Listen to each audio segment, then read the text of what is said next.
పెద్దపల్లి జిల్లా కేంద్రంలోని చందపల్లి శివార్లో అగ్ని ప్రమాదం సంభవించి భారీగా పంట నష్టం వాటిల్లింది.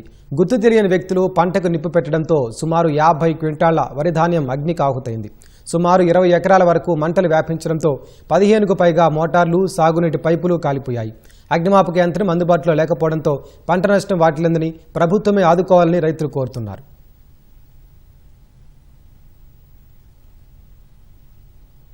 ప్రాంతాల్లో 15-20 ఎకరాల వడ్లు అగ్ని ఆహుతికి గురైనాయి. ఒక 10-15 మంది అగ్గి తలుపుతాందుకు చేసినాం. ఫైర్ స్టేషన్ అనేది నెంబర్ ఫోన్ చేస్తే కలవలేదు.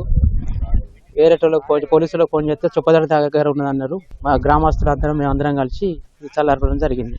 ఒక 10-15 మోటార్లు, వైర్లు, పైపులు అన్నీ కాలిపోయినాయి. వడ్లైన పరద అన్నీ కాలిపోవడం జరిగింది. ప్రభుత్వం ఆయన దళచేసి నష్టపరాన్ని మాకు అందివ్వగలరని కోరుచున్నాం.